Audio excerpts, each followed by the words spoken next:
Catawba Valley Interfaith Council, and we can correct that this evening without a problem.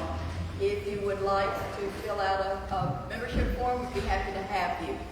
But we are glad to have you, and we hope that you will bear with us for about 10 minutes while I run through a very quick business session. Reggie thought we'd already be through with it. That's why he decided to come in 10 minutes later. My name is Betty Lohr, and on behalf of CVIC, we welcome you tonight. And I am going to ask Secretary Dennis Jones, Rabbi Jones, to quickly read through the minutes of the June meeting in 2022, and we'll do a quick approval with that. All right. We met on June 30th last year at the Belt Centrum, and you might remember that many of you were there, I know. We screened the movie Mission Joy, Finding Happiness in Troubled Times, with the Dalai Lama and Bishop Desmond Tutu. Following the film, Reverend Dr. Christy Lohr-Sapp gave us some remarks from a Christian perspective, and Buddhist teacher John Essie offered some comments from from a Christian perspective, and John from a Buddhist perspective. Okay, this is the business part. After extending thanks to the speakers and to Betty Lohr, who was program manager and did all the work, and I was president then, and I would get all the credit. Well, now Betty's the president, so she does all the work still, but we need to give her the credit. You with me? Thank you, Betty. We transitioned to a very quick business meeting. I started off by sharing that the board had amended the Constitution to suspend annual dues in favor of voluntary donations. Since our budget has been staying very strong, you'll get a little report from that soon from our treasurer, and we felt like voluntary donations would keep us where we needed to be, given that we wanted to produce about 4 community programs a year. Let me see here, trying to summarize. We, of course, approved the board slate for the year. I think that was sent out to you in an email, so I won't bore you with those names. The treasurer's report at that time, we have $4,259.10 as our balance. And I adjourned the meeting at 9 p.m. It was a long one because we screened a movie. So that was the basis, or the crux of the minutes from last year. Does anybody know of any need to amend these or correct them? You want to just take a voice vote for If there are no corrections or additions, then we will accept the minutes as they have been presented. Moving to a financial report, end of year, Mike Woods giving a report for 2022, and then basically here we are right now. Thank you.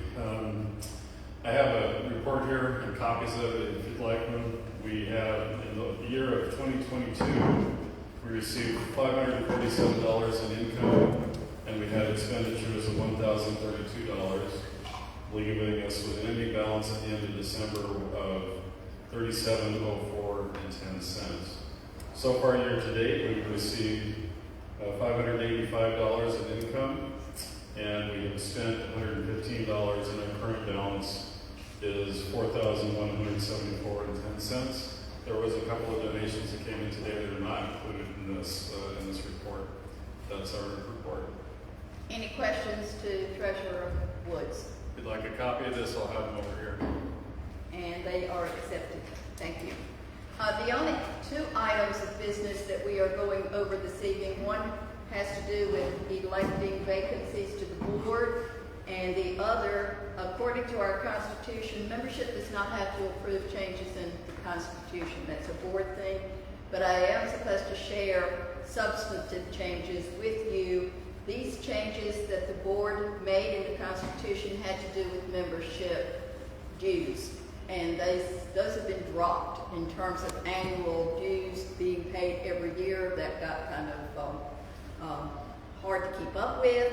And so a membership fee, we do ask that for members joining that. And that was basically the change that was made in the Constitution. Then looking at vacancies on the board, we have a 9 to 15 member board. Right now we have 12 members, so we do have room for 3 more, but we can deal with the 12 that we have. Well, they're kind of hard to deal with sometimes, but that number can stay.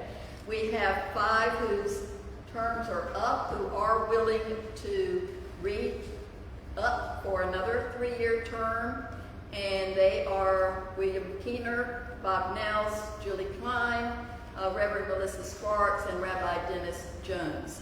So, are there nominations from the floor for a board position? Or volunteers? A nomination from the floor for a board position. Hearing none, I'm just going to ask for a voice vote unless someone has a problem with any of these 5. And then I don't know what you do. Meet me outside, I guess. All in favor of electing these 5 for another 3-year term, simply indicate by saying aye. Aye. Opposed? No. Abstained? And we have 5 returning board members, and thank you very much for agreeing to do that. Is there anything else that needs to come before the group before we move into why we really want to be here? I would like to introduce members of the board that are here, if you will give me that point of privilege. And they are Bob Nels, who has just been re-elected for a 3-year term. Michael Woods, treasurer. Rabbi Dennis Jones serves as secretary. William Keener has just been re-elected for a 3-year term. Melissa Sparks has just been re-elected for a 3-year term. And Vice President. do I see any other? Well, just say it. Bob?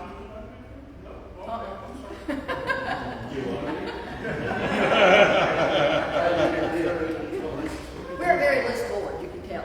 Other members of the board who are not here are Reverend Dr. Kathy Wood, Reverend Dr. Nancy Stahl, Sam Hunt, who was over at the Landmarks meeting, which happened at the same time this evening, and hopes to get by later. Reverend Joel Simpson, Methodist Church in Taylorsville, Pastor Gavin Gabriel, and I've already mentioned mine, and myself, and that is the board of Civic. All right. Can I ask William a quick question, Betty? Sure. Are you streaming that to our Facebook page? Yes. People are asking me as well. Yes. Which is a good point. We are streaming this event to Facebook, so just so you know. If you are interested in a copy of the Constitution or minutes of the last year's meeting, there are some available on the back table that you're welcome to, as well as applications for membership into CVIC, and also the Treasurer's Report if you're interested in that. Thank you.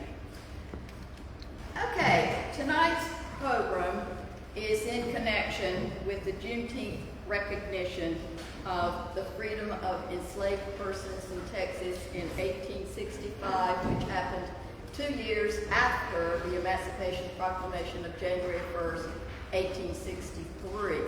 We wanted to do something that commemorates, but something that connected with the whole history of slavery, and Juneteenth as we recognize it now as a federal holiday in our own county and in the state and the country as well. So, having looked at that, we looked at work that has been done by one of our board members, William Keener. William has done some extensive research on slavery in Catawba County, and he will give, in just a minute, a brief historical setting to put our program into context. It is our pleasure to welcome into his own facility Reverend Reggie Longcrier, who is the pastor here at Exodus Outreach and is a founder of Exodus Homes Outreach. I'm going to take a personal point of privilege here and say I truly feel blessed to call Reggie a friend. He is such an influence in the community, and I don't think there's anyone here who would deny that his impact on people in Hickory has been far and wide. He is revered and loved by all of those that have been touched by him, and he touches a lot of people. He's lovingly referred to as Chap because at one point he was the chaplain of the Catawba Correctional Institution and worked with many, many incarcerated people, and still works with those who are coming out seeking jobs, seeking relationships, seeking work, seeking housing, whatever they need. Reg is there to help them with it. He is truly, truly an asset to our community, and I do feel it an honor to have him as a friend.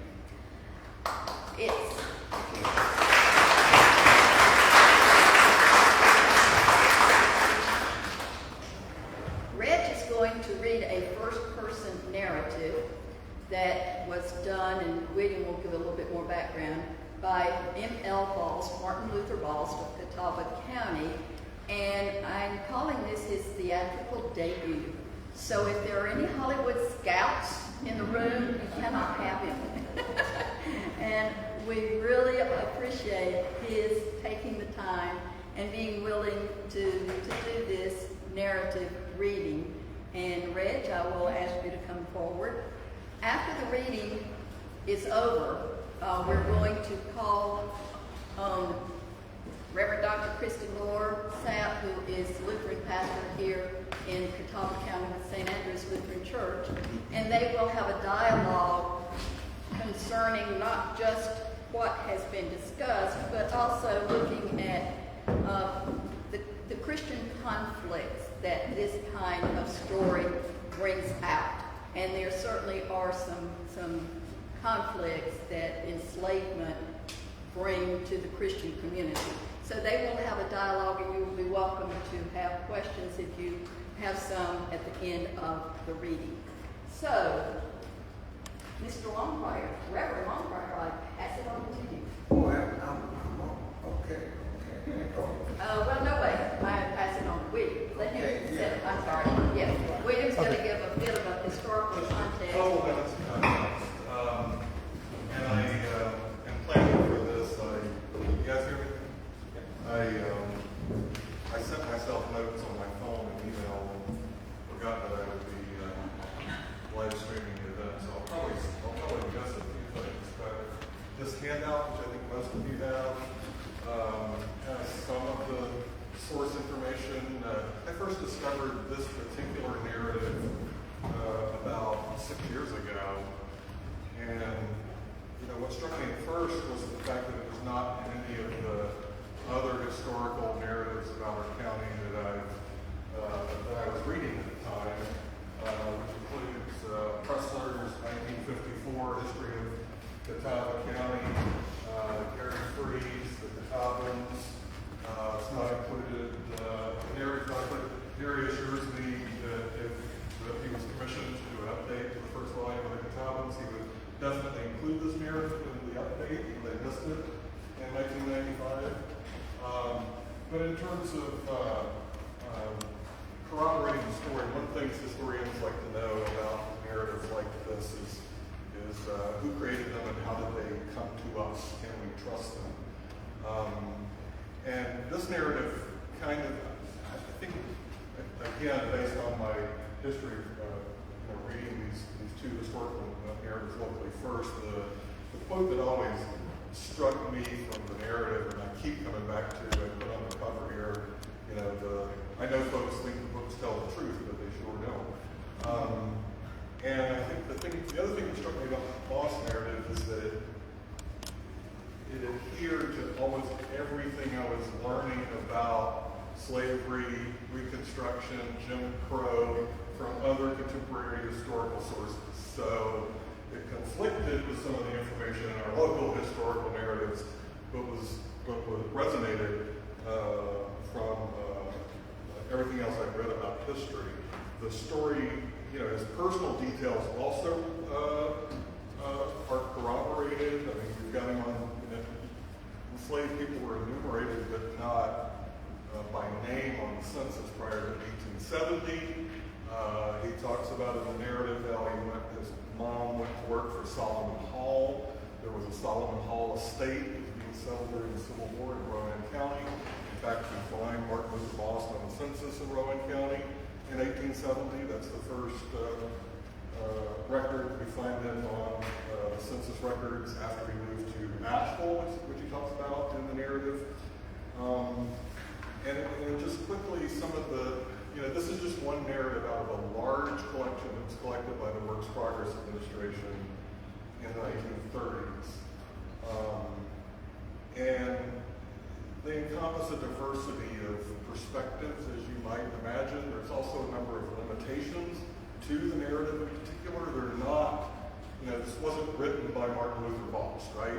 This is a narrative that was created, written up by a lady named Marjorie Jones, who was on the Federal Writers Project, and she interviewed Bost in September of 1937 and took notes, and then constructed this narrative based on the notes that she took during the interviews. There were, obviously, one of the limitations of the collection at large is there was a lot of narrative editing, right, as it went through the process. Things were added to the narrative. There was the issue of race relations in the 1930s and 30s that made it almost impossible for blacks and whites to have a conversation about slavery. And in this case, almost all of the Federal Writer Project jobs, all of the ones in Western North Carolina were white people. There weren't any blacks involved. And in some cases, they had really odd situations and extensive editing of the narratives, like you would have a member of the Daughters of the Confederacy interviewing an older black man who was enslaved, right? Or a prominent white journalist in town, older man, right, interviewing an older black woman who was enslaved by his ancestors in some cases, right? And so you have these kind of issues. In the case of Marjorie Jones, though, I think, and this is a bit of speculation, but she's the best candidate, I think we have a good narrative here because this lady was a social worker. Number one, she got a master's degree in social work, if I'm right, from West Virginia. West Virginia was formed because of its opposition to secession, right? So this was not a Confederate state that her and her husband were from. She had a master's degree in social work. She became a prominent social worker in Western North Carolina afterwards. She also interviewed a lady named Sarah Grudger in Old Fort, and that narrative is also what I would say, a frank and honest discussion of history.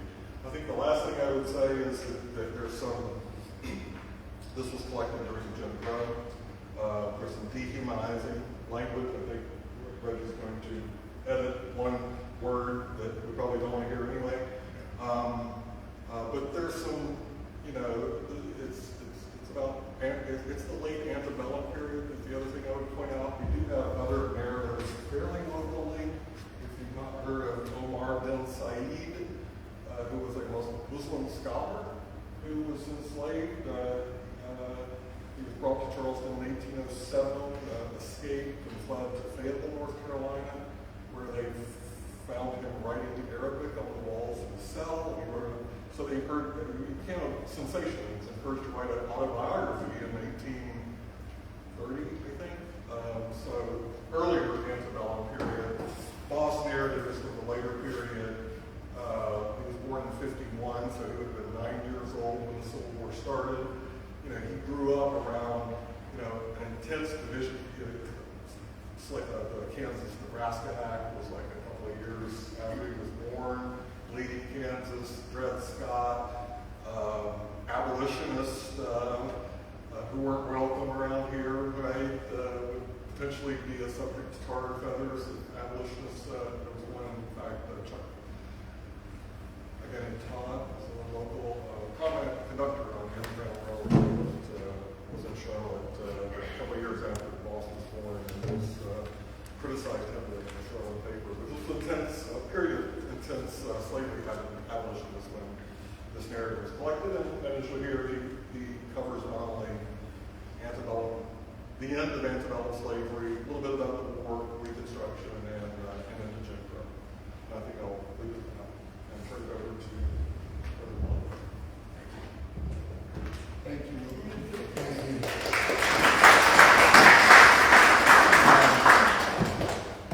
I wanted to, before we do this, very briefly, the narrative, I don't really read the book. I was given this book by Brother King several months ago, and I went through it and then read it, and in my office as we sat, and I said, "No, I don't have a problem with this, but I need to take a point of privilege and edit one word, and that's the N word. This is a word that I teach my grandchildren not to use. I tell them it was blood on that name. Many times this was the last word, the last name that a slave would hear just before dying at the hands of the slave master or clansman.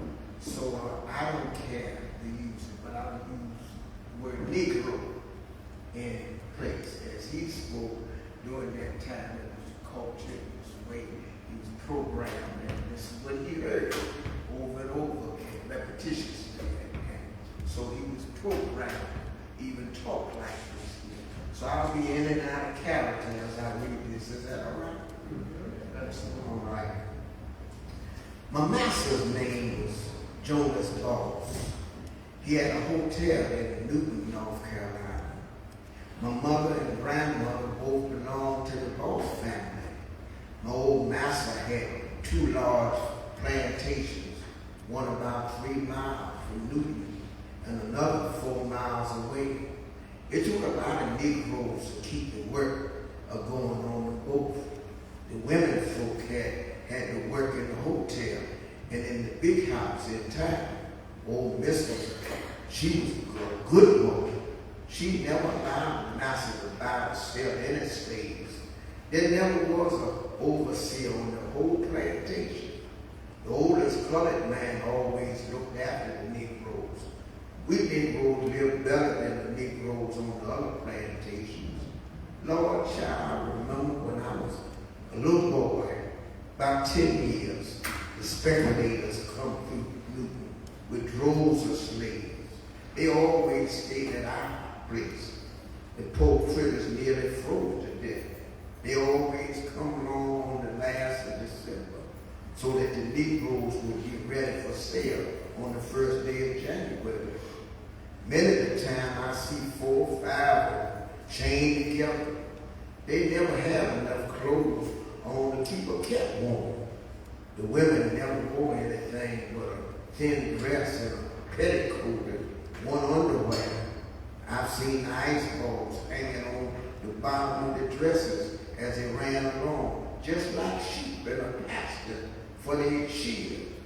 They never wore on the sheep, no shoes, just run along on the ground, all spewed up with ice. The speculators always rode on horses, drove the poor Negroes. When they get cold, they make them run till they warm again. The speculators stayed in the hotel and put the Negroes in the quarters just like rows of hogs. All through the night, I could hear them mourning and praying. I didn't know the Lord could let people live who were so cruel. The gates were always locked and there was a guard on the outside to shoot anyone who tried to run away. Lord, miss them slaves look just like rows of turkeys running around along in front of them horses. I remember when they put them on the block to sell them. The ones between 18 and 30 always bring the most money. The auctioneer, he stand off at a distance and cry them off as they stand on the block. I can hear his voice as long as I live. If the one they're going to sell was a young Negro man, this is what he said. Now, gentlemen and fellow citizens, here's a big black buck Negro. He's stylish and you, good for any kind of work. He never gives any trouble. How much am I offered for him? And then the sale would commence, and the Negro would be sold to the highest bidder. And they put up a young Negro woman. The auctioneer cried, here's a young Negro wench. How much am I offered for her? The poor thing stand on the block, a shivering and a shaking, nearly froze to death. When they sold many of the poor mothers, begged the speculators to sell them with their husbands. But the speculator only take what he wants. So maybe the poor thing never see her husband again. Old master always see that we get plenty to eat because there was no fancy rations, just cornbread, milk, fat meat, and lasses. But the Lord knows that was lots more than the other poor Negroes got. Some of them had such bad masters.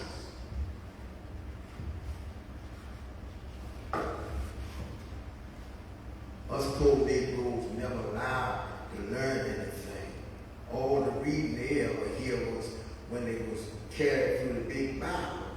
The master said that keep the slaves in their places. There was one Negro boy in Newton who was terribly smart. He learned to read and write. He take other colored children out in the fields and teach them about the Bible, but they forget it for the next Sunday. Then the paddock holders, they keep close watch on the Negro, poor Negroes, so they have no chance to do anything or go anywhere. They just like policemen on the whistle, because they never let the Negroes go anywhere without a pass from his master. So you wasn't in your proper place when the paddock holders come. They lash you till you black and blue. The women got 15 lashes, the men 30. That is for just being without a pass. If the Negro done anything worse, he was taken to the jail, put in the whipping post. There was 2 holes cut for the arms, stretch up in the air, and a block to put your feet in. Then they whip you with cow-hide whip. And the clothes showed them to get into them licks. I remember how they killed one Negro whipping him with the bull whip. Many of the poor Negroes were there that killed with the bull whip. But this one died. He was a stubborn Negro and didn't do as much work as the master thought he ought to. He'd been lashed like before. So they take him to the whipping post. And then they strip his clothes off. And then the man stand off and cut him with the whip. His back was cut all to pieces. The cuts was about half-inch apart. Then after they whip him, they tie him down and put salt on him. Then after they lie in the sun a while, they whip him again. But when they finished with him, he was dead. Plenty of colored women had children by the white men. She knew better than not to do what he said. Didn't have much of that until men from South Carolina come up here and settle and bring them slaves. Then they take them very same children, but have their own blood and make them slaves again out of them. And the missus find out she raised revolution, but she hardly find out. The white man not going to tell her, and Negro women were always afraid to. So they just go on hoping that thing won't be that way always.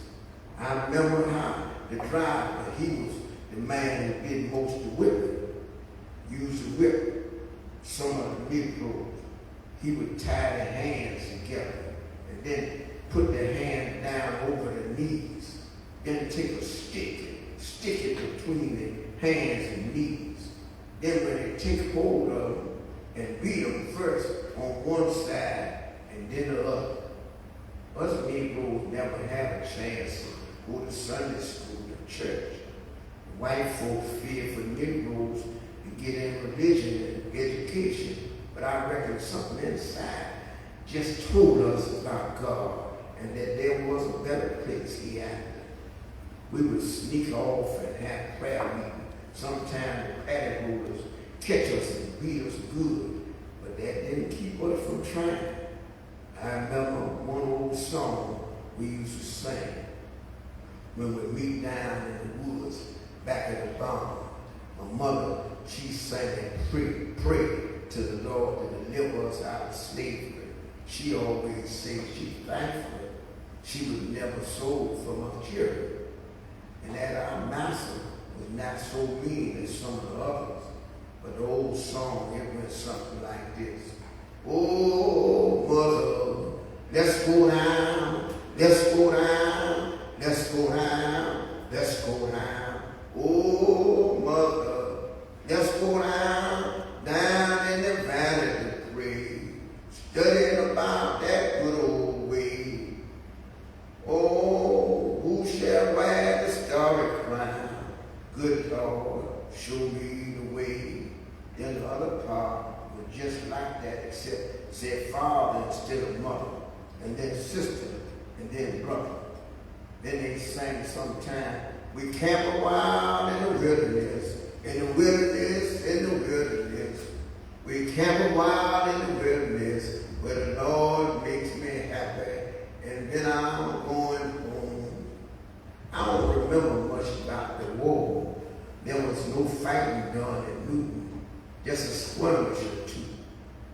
Most of the people get everything just ready to run when the Yankee soldiers come through town. This was toward the last of the war, in case the Negroes knew what, cause the Negroes knew what all the fighting was about, but they didn't dare say anything. The man who owned the slaves was too mad as it was, and if the Negroes said anything, they get that right, and then the man shot right there. The soldiers tell us after the war that we get food, clothes, and wages from our masters, else we leave. But they were very few that ever got anything. Our old master say he not going to pay us anything, cause his money was no good, but he wouldn't pay us if he had been. Then the Ku Klux Klan came along. They were terrible dangerous. They wear long gowns, touch the ground. They ride horses through the town at night. And if they find a Negro that tries to get nervy and have a little bit for himself, they lash him nearly to death and gag him and leave him to do the best he can. Sometimes they put sticks in the top of the tall thing. They wear and then put an extra head on it there with scary eyes and a great big mouth. Then they stick it clear up in the air to scare the poor Negroes to death. They had another thing they called the donkey devil. That was just as bad. They take the skin of a donkey and get inside it and run it around after the poor Negroes. Oh yes, them was bad times. Them was bad times. I know folks think about books tell the truth, but they sure don't. Us poor Negroes had to take it all. Then after the war was over, we were afraid to move, just like tarpons or turtles after emancipation. Just stick our head out to see how the land lay. A man stayed with Master Jonas for about a year after freedom. Then old Solomon Hall made her an offer. Old man Hall was a good man if there ever was one. He freed all their slaves about 2 years for emancipation and gave each one of them,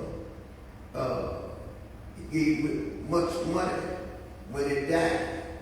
He put that in his will.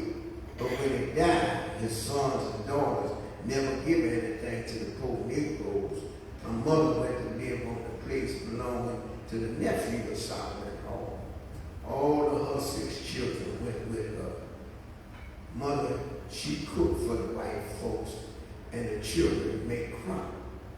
When the first year was up, children got the first money we had in our lives. My mother certainly was happy. We lived on this place for over 4 years. When I was about 20 years old, I married a girl from West Virginia. But she didn't live but just about a year. I stayed down there for a year or so, and then I met Mamie. We came here with both of us, went to work. We worked the same place. We brought this little piece of ground about 42 years ago. We gave $125 for it. We had to buy the lumber to build the house, and a little at a time, but finally we got the house done. It's been a good home for us and the children. We had 2 daughters and 1 adopted son. Both the girls are good cooks. One of them lives in New Jersey and cooks in a big hotel. She and her husband come see us about once a year. The other one is in Philadelphia. They both had plenty. But the adopted boy, he was part white. We took him when he was a small boy and did the best we could by him. He never did like associate with colored people. I remember one time when he was a small child, I took him to town, and the conductor made me put him in the front of the streetcar because he thought I was just caring for him, and he was a white boy. Well, we sent him to school until he finished. Then he joined the Navy. I ain't seen him in several years. The last letter I got from him, he said he ain't spoke to a colored girl since he been there. This made me mad, so I took his insurance policy and cash. I didn't want nothing to do with him if he denies homecoming. Very few of the Negroes ever get anywhere. They never had no education. I knew one Negro who got to be a policeman in Salisbury once, and he was a good man, good one too. When my next birthday comes in December, I'll be 88 years old. That is, if the Lord lets me live, and I sure hope it does.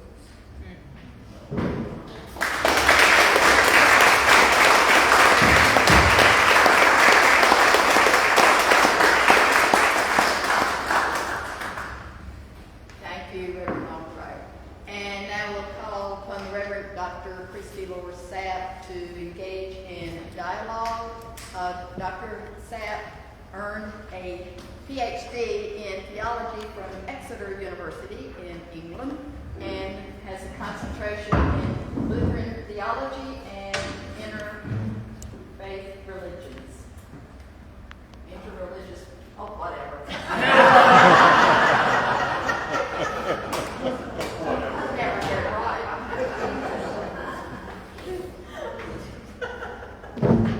Just your mother. She paid for the degree. And I never get it right.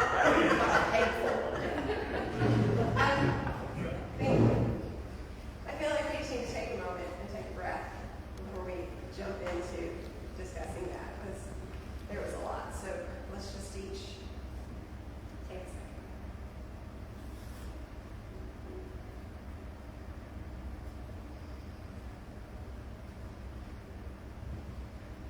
Okay, are we ready? So I think the reason I was invited to be here tonight is because the perception is that Mr. Bost was Lutheran, or at least in Lutheran company, given his name, Martin Luther Bost. And so the question becomes, what do Lutherans think about enslavement? And I have to say that this is a point of pride for me in terms of where the current Lutheran Church, the Evangelical Lutheran Church in America, which I'm ordained in, where we stand. The ELCA has specifically named racism and white supremacy as sins. It has issued an apology and a declaration to people of African descent for the history of enslavement. It has repudiated the doctrine of discovery. It has taken quite a number of somewhat bold, but also maybe somewhat just expected steps in naming this for what it is, which is a sin. And it's what our scriptures teach is sinful, and it's a sad and atrocious part of the history of this country, in which many people were complicit. Another thing that the ELCA did at its last churchwide assembly was to commemorate, to establish June 17th as a day of commemoration for the martyrdom of the Emmanuel Nine. And as we're coming up on that date this Saturday, I thought it was worth mentioning here today because the tendrils, the pernicious tendrils of racism are still part of our society and are still having a negative influence on our society. But as Lutherans, we have to reckon with the fact that the young man who perpetrated that heinous act in Charleston at Mother Emanuel AME Zion Church was raised in a Lutheran congregation. And out of contrition for the past and the complicity, out of acknowledgement of failing, the Lutheran Church nationally has said, we're sorry and we have to do better, and has taken decisive steps to do that, creating study guides for congregations, making commitments to understanding that our church is one church with many races, to marking days of commemoration and mourning, to public confession and contrition. And one of the things that I appreciate about our Lutheran theology is that we always start with confession and contrition, and then we move into action. And in that movement, we also recognize that it's only with the help of God that we can do better. And so at every moment in a Lutheran's life where we stand before an assembly and make a promise, we say, I will, or I do, and I ask God to help and guide me. And I think that this work of dismantling racism, and we can't undo the past, but we need to reckon with it in order to move forward into a better future. And we have to do that with the help of God. One of the things that I find fascinating about our time together tonight, and William, you mentioned this at the beginning, the first time I ever heard a narrative like this read was when I was living in New York City, and I went to an event at the Interfaith Center of New York where Ossie Davis read from that slave narrative that you mentioned earlier. And that was the first time that I ever made the connection between Islam entering this country through the transatlantic slave trade. And while there might have been Muslims involved in exploratory excursions prior to that, the first recorded Muslims living in this country came through that process. And yet, we're stripped of that identity in some ways through the circumstances. And so one of the things that I struggle with is the degradation and the stripping of identity that has come through enslavement. And then the reclamation of identity by people who are resilient and faithful. We see that in people like Muhammad Ali, who changed his name out of a statement of identifying with his faith tradition and stepping away from a racist past. But we also hear in this narrative that section where it talked about not wanting to have people educated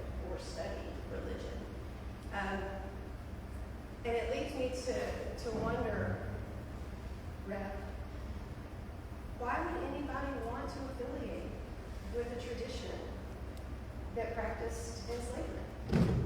You answer that for me.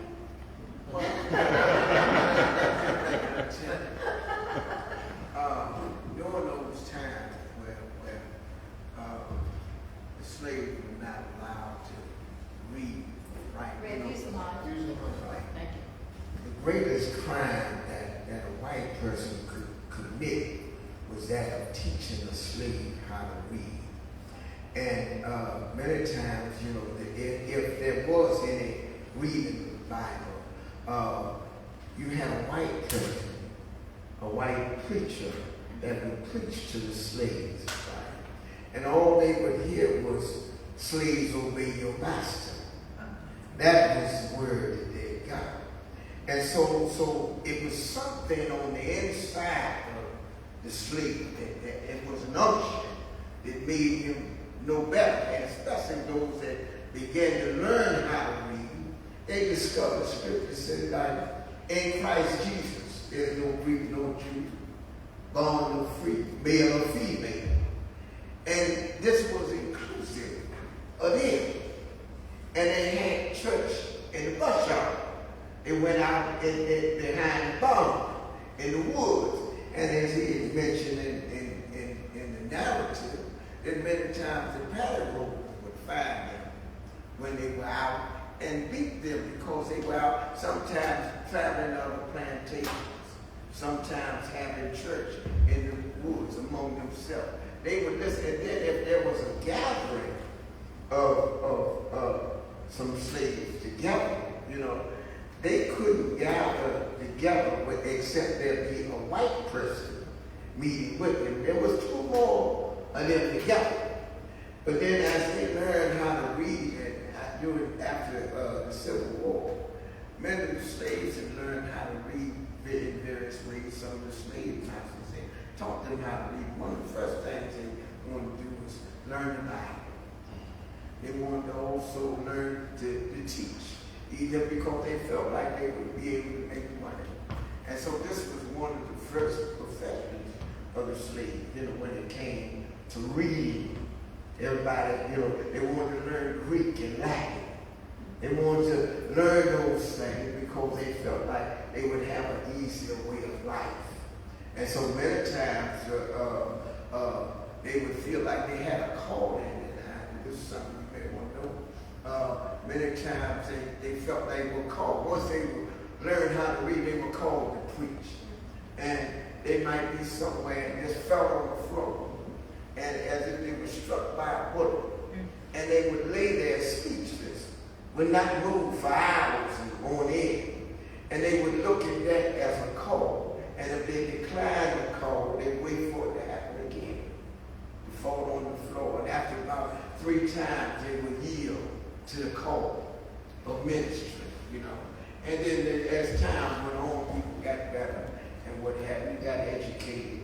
But these were the things that happened when it came to religion. You know, the religion of the slave master was not the same Jesus of the slave. You know, so they learned better, and they carved and weaved a faith of their own and something they could believe in. And the other songs they would sing out in the field. Over my head I hear music in there. It must be a God somewhere. You know, they sang, so they were creative and what have you. Out of their theology came out of their culture, their experience. So that's where let me say something about the paddy rollers. Those were folks, as he had continued to mention, being caught by the paddy rollers. They whipped them. These paddy rollers, you know, after Reconstruction, these were, you know, they first were slave patrols, the paddy rollers. They would make sure that the slave was where they were supposed to be. They had the pass. Where on the pass would be where they worked and what plantation they belonged to. And if after slavery, those paddy rollers became the police.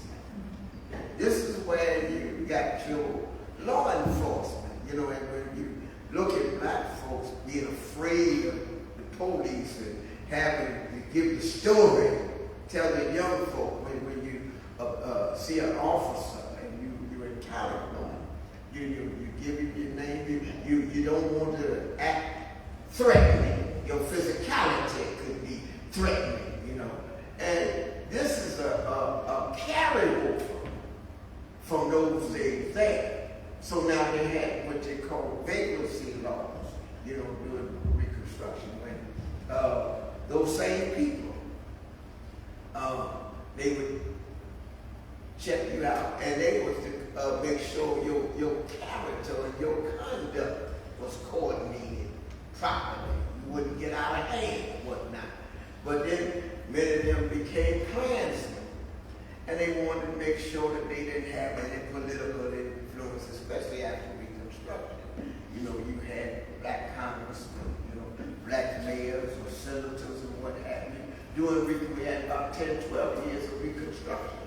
So they wanted, when the Klan rose up, and many of the, you know, in Caswell County and many of the Alamance and many of the counties in North Carolina, the sheriffs were Klansmen, and their officers, officials, were Klansmen and what have you, you know.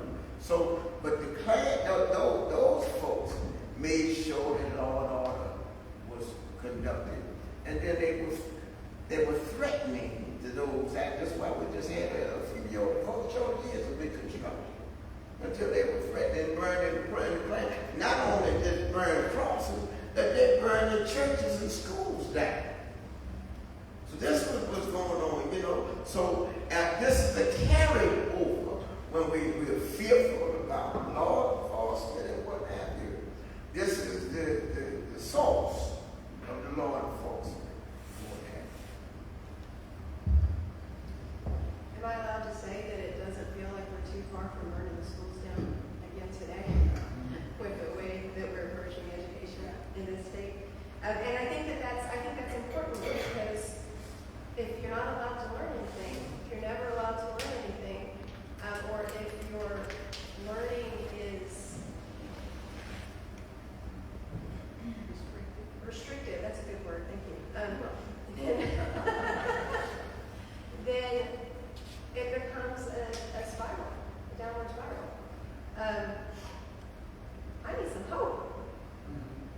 Can I add just a little more context? So the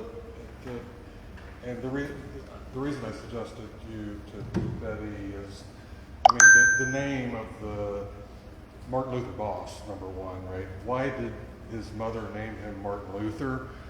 I think that's kind of obvious, because, but his enslaver was also Lutheran, right? So Jonas Bost built the first, is credited with building the original Catawba County Courthouse, the first stocks, pillory, and whipping post at the courthouse. He's, by some accounts, credited with building the local church we were talking about earlier. But he was a Lutheran as well. Or was a Lutheran. I don't know if Martin Luther Bost was actually Lutheran. He may have become a Baptist. I don't know. But Jonas Bost was definitely Lutheran.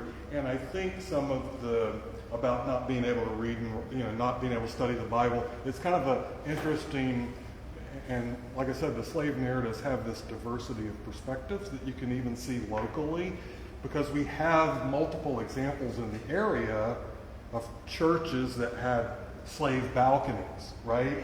Yeah. So slaves did go to church locally, but not apparently Martin Luther Bost, right? So there was even within, and I think some of that is late because at some point reading the Bible became a sign of rebellion. I mean, there's stuff in there. You mentioned the phrase that the blacks often heard was, obey your masters, right? That's from the Bible, right? But there are also passages in the Bible that could be interpreted to support slave rebellions, which were a big. There's all kinds of bad stuff in the Bible. Yeah, exactly. So that was a reason for not letting him read. And as you had mentioned, as slaves were able to go to some of the churches, they were also pulled up off of their knees while praying, and the white children take communion and if there was communion to be given, my children would go before the slaves, before those black folk, even after Reconstruction and whatnot. They were yanked off their knees. If you're in the Methodist church, some of y'all know Methodist history, this is what happened. And this is where you get the AME, the AME Zion, and what have you, out of that Jane Barrett and the rest of them were the founders of the African Methodist Episcopal Church. And maybe you could refresh my memory on, I mean, you mentioned the Methodist, because I think this story kind of echoes, why would a Christian support enslavement, right? Well, I assume the Lutherans too, the Methodists were divided over it, right? They literally divided the Methodist church over the issue of slavery, and the Methodist Episcopal Church South was created.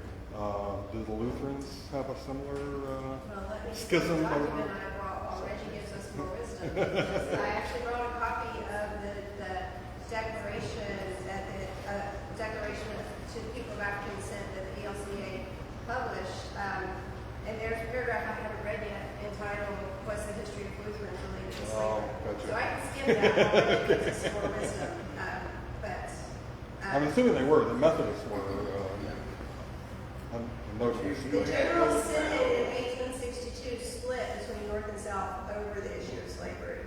Lutherans in southern states had been slaveholders since at least the 1730s. And so, yes, the church was divided over that. And another interesting just local note, locally, the Lutherans were divided over Lutheranism, right, or the Augsburg Confession, right, and whether you let German Reformed and other non-Lutherans preach in your church or things like that, right? And in fact, most of the local historic Lutheran churches actually joined and started the Tennessee Synod, right? So the Tennessee Synod was core here in Catawba County because they didn't want non-Lutherans participating in Lutheran services. We've had a history of fracture in the Lutheran Church, as in many, how many Protestant denominations are there in the world today? I feel like it's in the hundreds of thousands. And there aren't that many Lutheran branches, but we certainly are a fractured tradition. There's a question. Ma'am, when you mentioned reclamation and resilience, were you referring to identification or religious preference? When I mentioned reclamation and resilience, was I referring to Identification or religious preference? religious preference? Back then. I think I was referring to the resilience of the spirit and the human to survive in the conditions that are outlined in a narrative such as this, and still to then find some joy and hope in life. I think the resilience I would have been referring to, because I don't remember exactly what I said, was about the indomitable spirit that led people to resist and to still find a reason to continue and to live and to move on. Like, that to my mind is, I don't think I would have survived. I think I'm too weak. But we hear in these stories people who had such tenacity of spirit that they were able to survive and persevere and then make a new way. And sometimes we even hear stories of people who did that. And again, I don't think I could do this, but sometimes we hear stories of people who did that without bitterness, or who were able to then provide models of reconciliation or hospitality.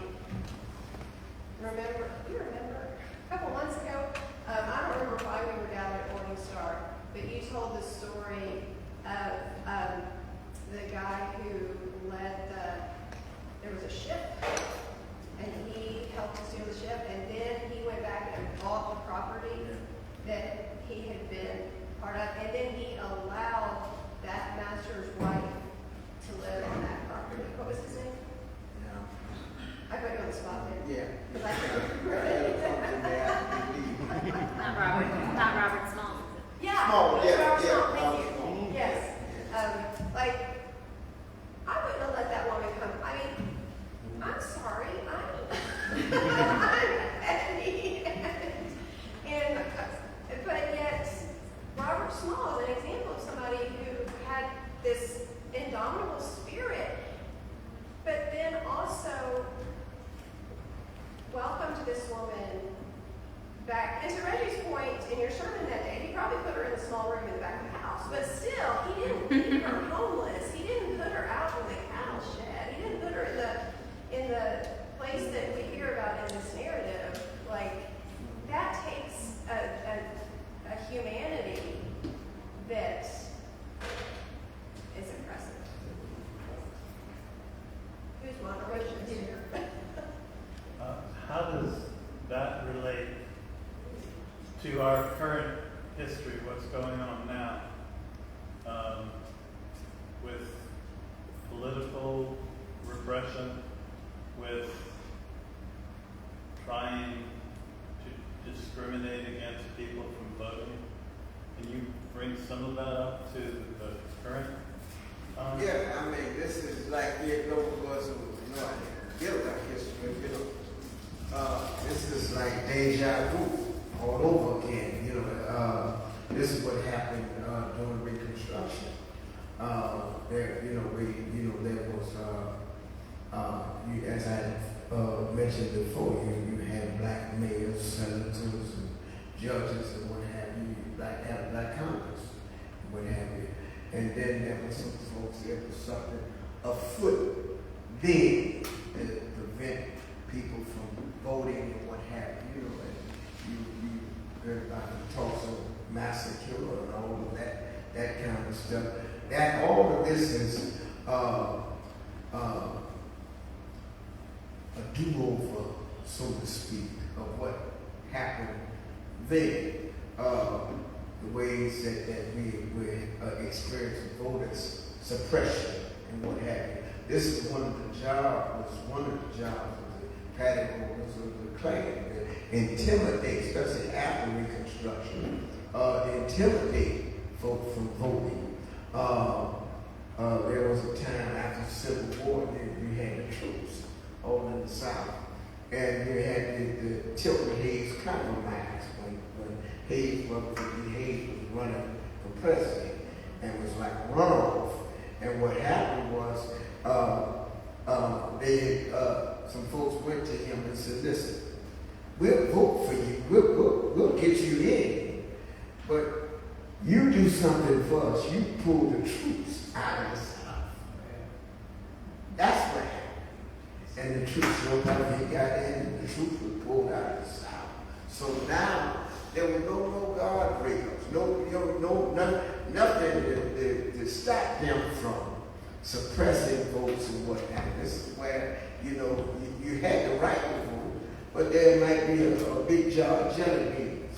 And said, all right, brother, you want to vote? Say, look here, guess the number of jelly beans in the jar. And if you couldn't vote. So then you had the poll taxing. You didn't have property. So they threw all kinds of things out there. How many bubbles in the bar of soap and what have you. Yeah, you can vote. But all of this, all these things were intimidating. This is where the cross burnings came from. Burning crosses on lawn to discourage those folks, black folk, from voting, going to the polls to vote. But before, during Reconstruction, you have a whole lot of folks, black folk voting. But after that, with the burning the crosses on the lawns and what have you, this discouraged the vote. So now here we go again. Here you see, even with the colleges, they're moving the polls from the colleges where the students can't vote. They want to ban students from saying, you can't vote till you're 21. Now, all of these things, now we're talking about Voters ID that was passed right here in North Carolina, you know. Various things, poles being moved and whatnot. Anything that is skeletal, just shade a few votes off people from voting. And so that's where we at today. We're back. We're still fighting the same fight that we fought during the civil rights movement. You know. So here we go again. We're back to the same place. And The first person narrative that you read was so powerful. And I'm in my 70s, so I was in junior high school in the North in the 60s. And I never was exposed to any account like that. That was not part of the educational process. And so my question is, because I'm not in touch with the educational system now here,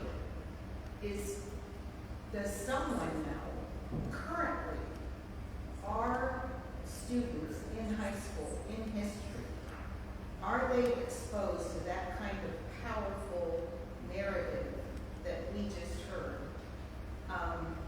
That's my first part of that question. The second thing is, how do you feel about, I know there are efforts, at least particularly in some other states, to just get rid of as much history of the civil rights movement as they can. But I really wonder here, if anyone knows, maybe no one knows, if you're a student in our high school here, right now in Catawba County, is there an opportunity for those students to hear that kind of narrative? Well, I know that some other folks here might be able to answer that, but there's something with the school board banning books. Yeah. And you can have folks, you know, you ban books like Toni Morrison. She was a literary prize winner. You know, we love it. You know, you're banning Dear Martin, letters from a young boy writing to Dr. Martin Luther King. You're banning those books there, you know, about the Holocaust. Anne Frank's book, you're banning that. There are numerous books that are being banned now. And we just have to be, as folks talk about being woke, we have to be more woke. You know, we have to be on top of our business and be part of those meetings, those spaces where these discussions are happening. You know, and I try to teach my grands and, you know, my folk in the church, every chance I get, I try, you know, I look for a teaching opportunity. If I'm just driving to football practice, it's a teaching opportunity. You know, everywhere, if I'm driving you to McDonald's, it's a teaching opportunity. You know, so we have to be vigilant. You know, and then find spaces such as this here to have these conversations. Although I'm not seeing high school students in our midst tonight, so maybe the next challenge will be for everybody to bring a high school student with you next time. I just want to add, to be on the point of being vigilant, I don't know what's going on in local high schools or middle schools, but the back of this handout has references to lesson plans. So it is appropriate to teach these narratives in middle school. You probably have to be selective. Maybe this is not a narrative you pick for early middle school. Maybe it's later. I don't know. But I don't know what's going on. But if you know a teacher locally, ask them that question, and please hand them this. Give them a copy of this handout, which includes lesson plans.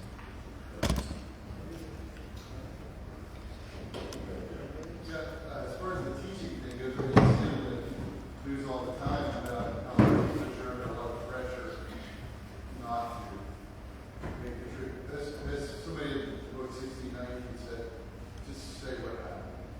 Just say what happened. And that's what everybody understand. You know, I grew up in suburban Atlanta, and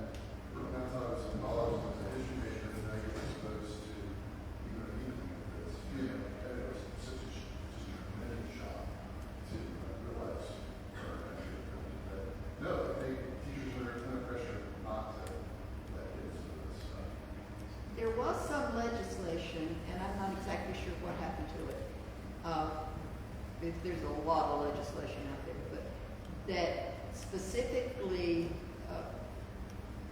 said to the educational community that they could not teach those types of things in the classroom, and they were limited to sticking with the curriculum, and if they did anything different from that, then they could be censured. Now, whether that legislation, that movement, actually made it into a bill or anything, I'm not sure, but certainly that discussion and that censorship has been put out there with public school teachers. That could lead, if that was allowed, we'd probably have much better young black folk coming up from school in the leadership roles. Just knowing the truth about history. Yeah. But much of our history is written by white men with a certain founding father, America is great, that kind of syndrome with a lot of whitewashing. Yeah, we all know that. And to read all of these things is, you wonder, where have I been for the last 50 years that I didn't know these things? Well, and I think if one of the things that we can do then to help counter that is help to reinforce a sense of intellectual humility and a hermeneutic of suspicion in which children understand that any time they receive something, it is a perspective. It is one perspective among others. And to question and to dig and to not take on face value. And I think that's part of what gets lost in the watering down of the educational system is that inability to apply the critical lens to what you are reading, what you are receiving, and just teaching our children to be critical thinkers and to question. And questioning is okay if it's done respectfully and politely. Sometimes even if it's not. But I think that fear of questioning a source or even an unwillingness or an unawareness of needing to question a source is part of what gets lost in all of this. Because if a student is energized around something, they will start to research it and dig and find more and other perspectives. But if it's just there and you take it and you, whatever, I marked this, pass this test and women on this. That's the difference between schooling and learning. If it's in the library. Mel had his hand up. Yeah. As I read this story, this narrative, Reggie, thank you very much. It was hard for me to read it. I can imagine. I don't know, maybe not. But the loss of the ability of a person of color, or a black person, is slavery and Jim Crow. And, after the Civil War, they're free, but they have very little opportunity. You have to give mutual help. This story, he works, he gets this piece of land. In the 30s, he builds a home, buying lumber bit by bit. The racism has compounded over time. So now we have African American folk who have a lot less than white folk do. They have home ownership. I mean, it's a legacy. So what does our theology say about restoration? What does our theology say about restoration? The temple is destroyed, right? We're in exile. We come home. What about restoration?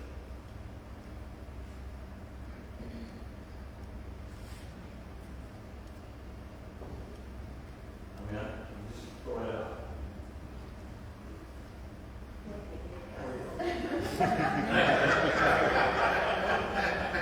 No easy questions. He has a microphone.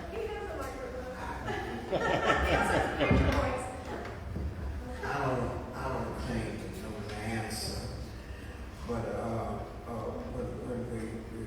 talk about, you know, the residue of slavery, you know, when you tell people, pull yourself up by your bootstraps, but you had a 400-year head start, you know, and so many times, you know, people are playing catch up, you know, and so I wouldn't know, are you talking about restoration or reparations? You know, you know, somebody else may be able to answer that. I may not be able to grapple with that. I'm still turning that thing around in my head about reparations and how, you know, all of those things there. And you know, because it's a lot going on. And some of y'all in the NAACP, and you know, y'all got to speak up here. You know,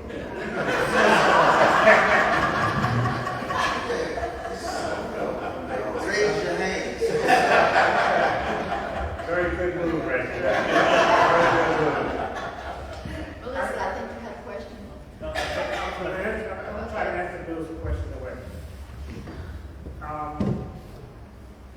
It would be like saying, can you now go back and give us our 40 acres of the mule? No, you can't. But can you give us an even playing field right now? Yes, you can. So we don't necessarily need the 40 acres of the mule because half the country, or 3/4 of the country doesn't have to have the 40 acres of the mule now.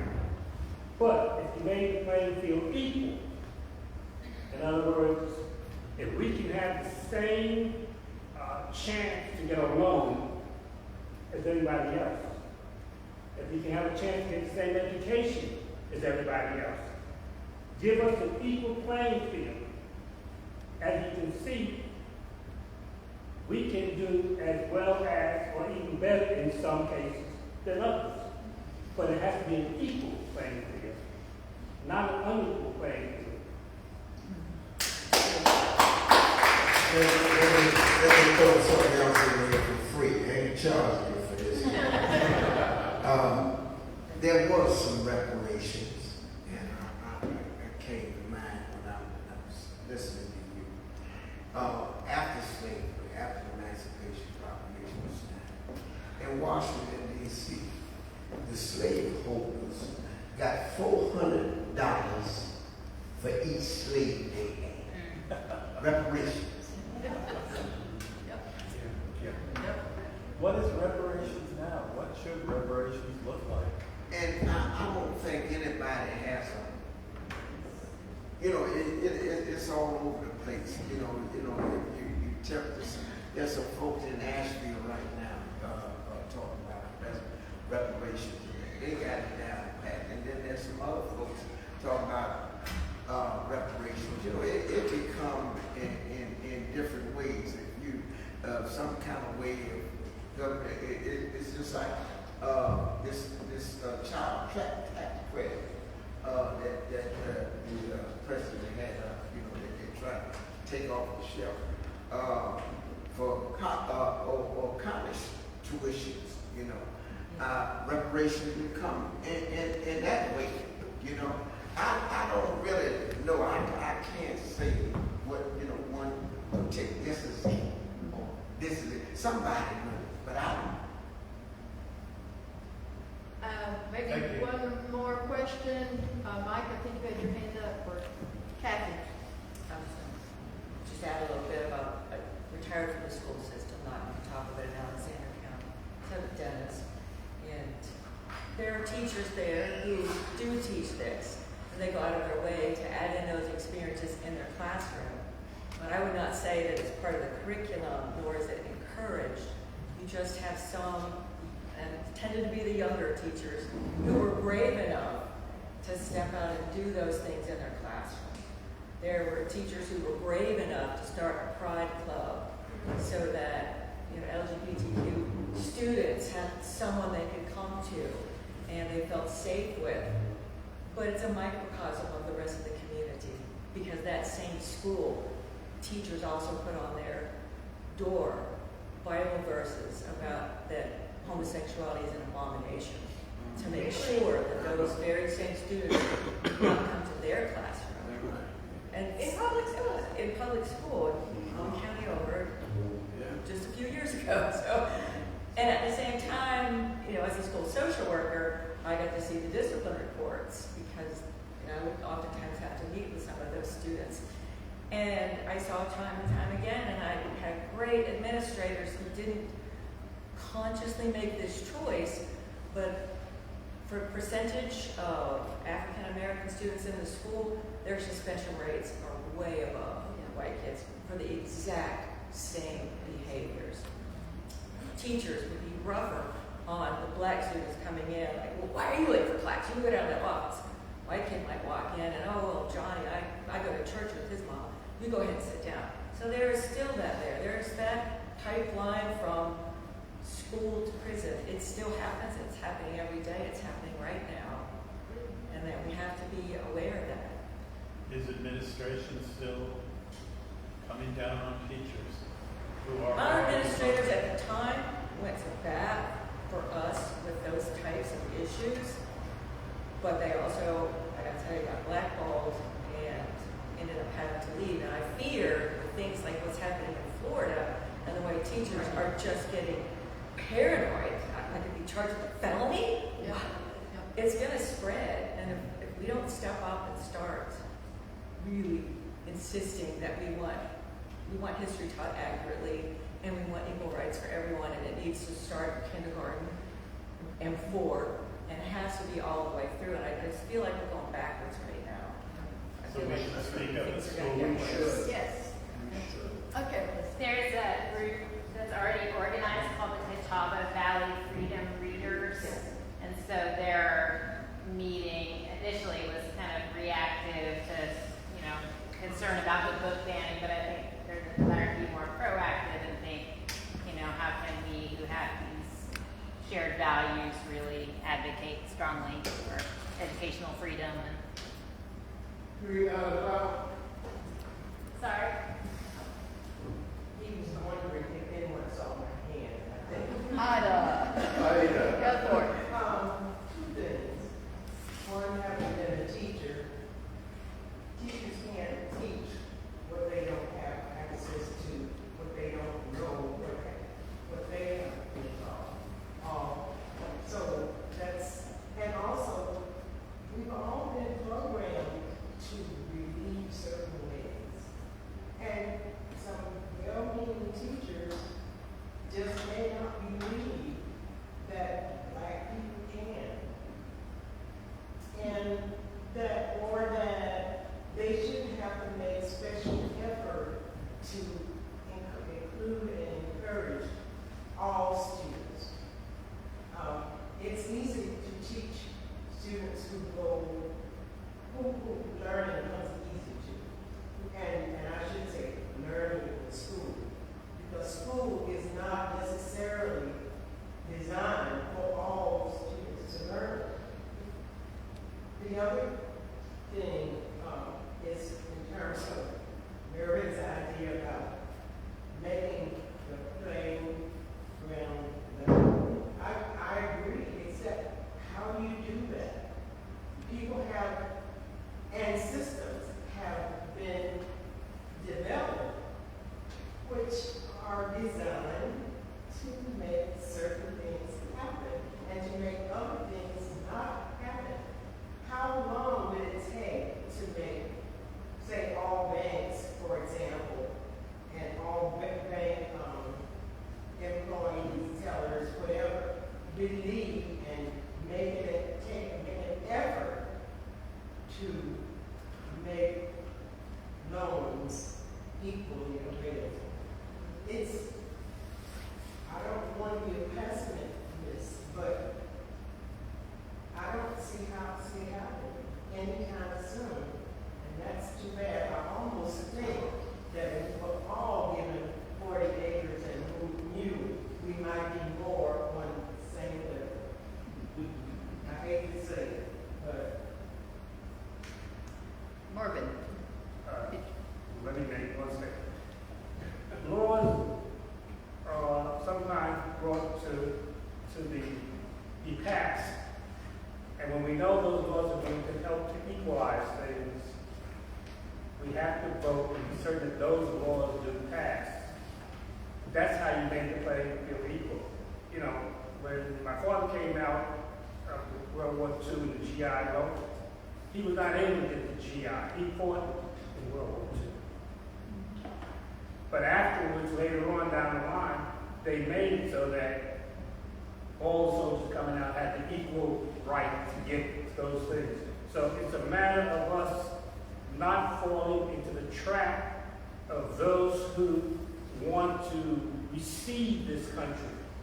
There are people out there that want this country to fail. You know, and they're doing everything they can now to make it fail.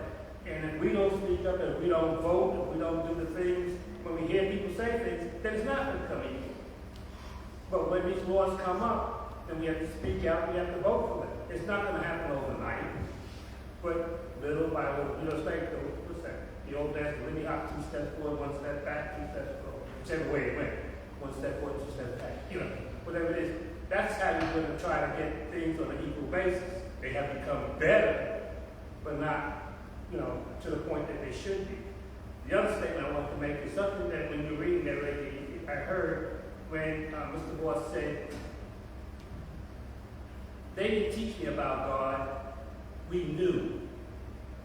That's the important thing that people have to understand. When blacks came to this country, God was not introduced to them.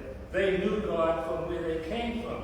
It was just a new type of God, you know, that they wanted to try to teach them to make them think that they were inferior. So the trick of it is that we have to get to a point where people understand that Africa was not this totally backwards thing that you saw when I was growing up in the Tarzan movies. That's not what it was. Go back and study and see what Africa really was and what has transformed. To answer your question about why it happened, money. That was the root of what happened with the slave trade and everything else. It was money. Because without that money, this country wouldn't have been as great as it turned out to be. Without people getting free labor. Give me free labor and I will make anything happen. Sure. You had a comment, and this will be the last one because I do want to recognize your time. And this has been wonderful. Go ahead. We're still learning right now. And money is the story now. That's all people want with, you know, restricting voting access, all the time. They all come down the line. So we need to throw them up how hard it is. But we've got to save democracy because there's no money. I want to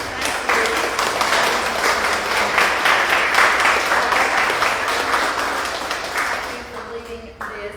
And what has happened tonight is exactly what I was hoping would happen tonight, and that was that you got some education and that you learned something that you didn't know before, but even more importantly, that you continue that education and continue learning things you don't know about, and then that we do see that there are things that we can do to make it better. And you know, voting is it, and it's those laws that are being changed back to what they were before. You know, we've got to figure out a way to get them back to where they need to be if they're being changed. But thank you so much, and invite everybody for another round